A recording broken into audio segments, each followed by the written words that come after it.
Good morning students.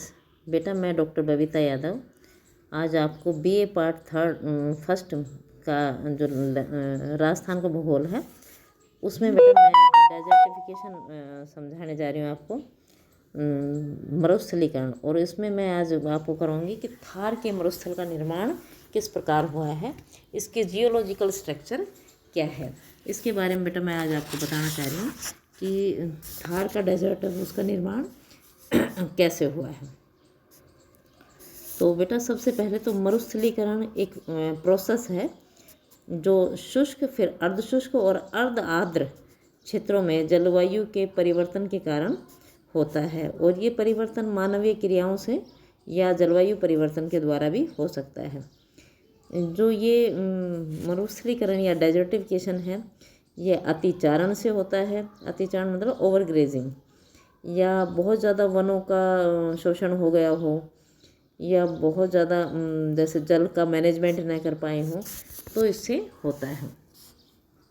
अब अपने थार के डेजर्ट का निर्माण कैसे हुआ है तो इसके बारे में हालांकि सीधे तौर पर बेटा कुछ नहीं कहा जा सकता, फिर भी ऐसा माना जाता है कि कार्बोनिफेरस युग में जो अरावली पर्वतमाला थी उस पर हिमावरण का विस्तार हुआ, और इसके जो निशान हैं, हिमावरण के जो चिन्ह हैं, वो बाब बोल्डर्स के नाम से मिलते हैं, और ये अरावली के पश्चिमी ढालों पर मिलते हैं।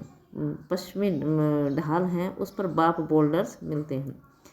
इसके बाद कहते हैं परमियन युग में जैसे समुद्र से उभार हुआ उसका, तो भादुरा बालुकाश्म का अवसादन हुआ।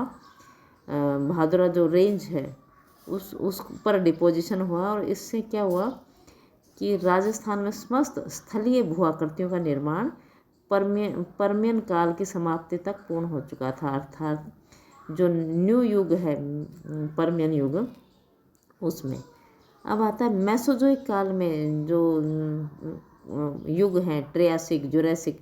तो जुरैसिक युग में ऐसे कहते हैं कि समुद्री अतिक्रमण हो जाने से जैसलमेर में जो कठोर पठारी भाग है उसमें जीवाश्मों का जमाव पाया गया। अर्थात ये फॉसिल वुड पार्क है, ऑकल वुड फॉसिल पार्क, ये जुरैसिक काल में ही यहाँ जीवाश्मों का निक्षेप पाया जाता है। जुरैसिक काल में ही ये लाठी सीरीज में चट्टानों का अवसादीकरण हुआ, जिससे कि भारी मात्रा में पानी मिलता है, और इसी काल में लाठी सीरीज में मीठे पानी का अपार भंडार पाया जाता है। तो ये भी इसी टाइम में हुआ। इसके अतिरिक्त ऐसा माना जाता है कि इसके ऊपर जैसे जैसलमेर श्रेणी है, इसमें चूना पत्थर और जिप्सम की परत का जमाव पाया गया। इसके बाद बेटा क्रिटेशियस युग आता है।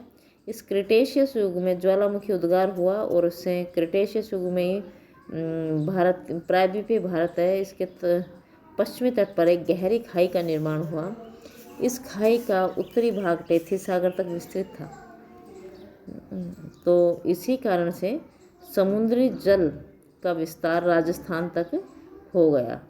कहना क्या चाह रहे हैं एग्जामिनर, ये क्रिटेशियस युग में के अंतिम चरण में ज्वालामुखी उद्गार होने लगे बेटा, और इस टाइम में क्रिटेशियस युग में प्रायद्वीपीय भारत के पश्चिमी तट पर एक बहुत बड़ी खाई का निर्माण हुआ, गहरी खाई का, और इस खाई का उत्तरी भाग है वो टेथी सागर अर्थात वो नॉर्थ तक था।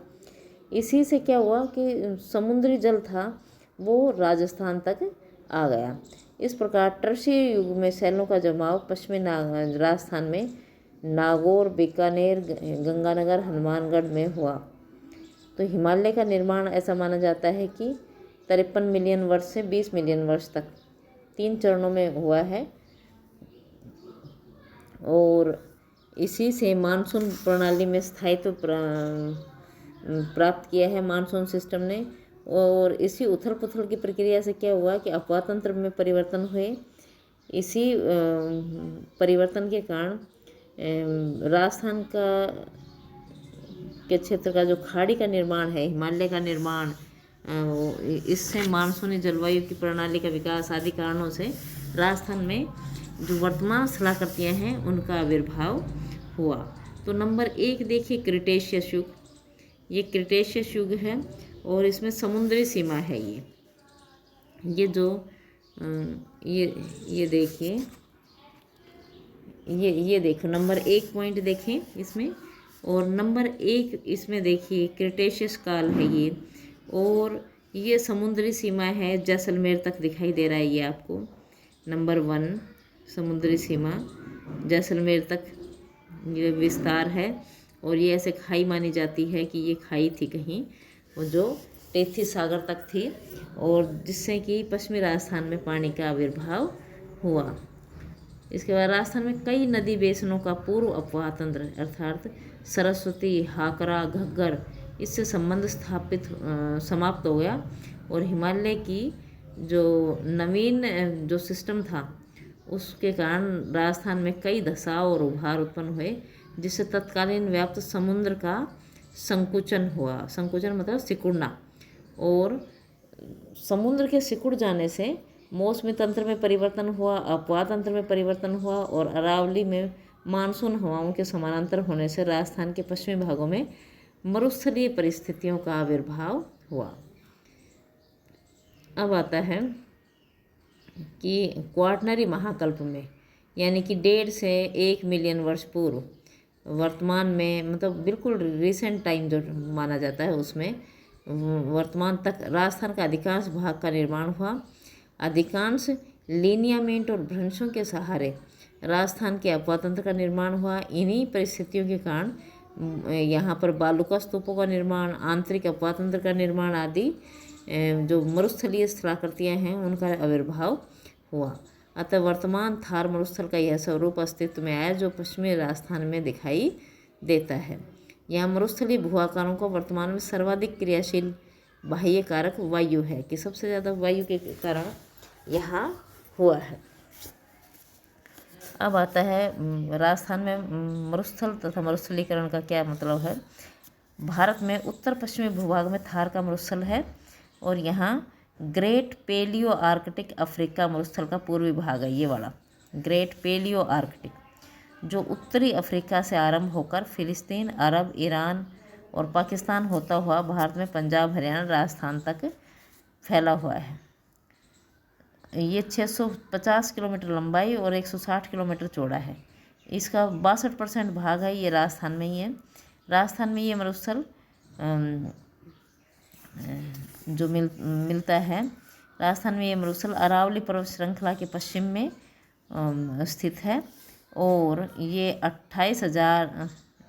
2,86,000 वर्ग किलोमीटर क्षेत्र में फैला हुआ है, जो राजस्थान का 57% भाग है, जिस पर राज्य की 40% जनसंख्या निवास करती है। अब आता है इस भाग में राज्य के 12 जिले हैं: गंगानगर, हनुमानगढ़, बीकानेर, जैसलमेर, जोधपुर, नागौर, जालोर, बाड़मेर, पाली, चूरू, सीकर और झुंझुनू। अरावली पर्वतमाला ने राज्य के इसी पश्चिमी मरुस्थलीय भाग को वृष्टि छाया प्रदेश के रूप में और पूर्वी तथा दक्षिणी भाग को वृष्टि प्रधान प्रदेश के रूप में विभक्त किया है। तो इसमें रेतीला शुष्क मैदान है, ये सबसे ज़्यादा प्रभावित क्षेत्र है। और फिर ये संक्रमण क्षेत्र है, ये हैं कौन कौन से हैं, इसमें डूंगरपुर, बांसवाड़ा, उदयपुर, चित्तौड़गढ़, राजसमंद और अलवर, भरतपुर, करौली ये ज़िले आते हैं। थार का मरुस्थल अरावली को पार करके इस मैदान से होता हुआ पश्चिम में दिल्ली की ओर बढ़ रहा है, इसलिए इस क्षेत्र को ये संक्रमण का क्षेत्र कहते हैं। मार्च ऑफ डेजर्ट भी कहा जाता है इससे। तो इसका उत्पत्ति से संबंधित ना अलग अलग मत हैं। अब देखिए नंबर 1 में ये है, नंबर 2 में इयोसीन युग है, और इस इयोसीन युग में ये समुद्र है, ये पीछे की ओर खिसक गया है देखिए। और नंबर 3 है ये मियोसीन युग। मियोसीन में वेस्ट की ओर समुद्र खिसक गया है, दक्षिणी पश्चिम की ओर एक तरह से खिसक गया है। और नंबर 4 है प्लायोसिन युग, प्लायोसिन युग में राजस्थान से बाहर पाकिस्तान की तरफ चला गया है। और रिसेंट जो टाइम है इसमें देखिए ये मरुस्थलीय बढ़ाव है, ये कहाँ हरियाणा तक दिखाई दे रहा है मरुस्थल का आविर्भाव। और जो मरुस्थलीय सीमा है ये और भी आगे डेजर्टिफिकेशन में आ गया है कि इसमें आपके थोड़े से पंजाब के पार्ट को और हरियाणा के अधिकतम भाग को इसने ले लिया है मरुस्थलीय सीमा में। और मरुस्थलीय बढ़ाव है इसने वह मतलब कंप्लीट हरियाणा को कवर कर लिया है। तो इस प्रकार से अरावली पर्वतमाला को क्रॉस करके भी ये भूभाग जो मरुस्थलीकरण है वो बढ़ता जा रहा है। तो ये इनका मत था। तो अब नेक्स्ट जो चैप्टर करेंगे उसमें बताएंगे नेक्स्ट। थैंक यू बेटा।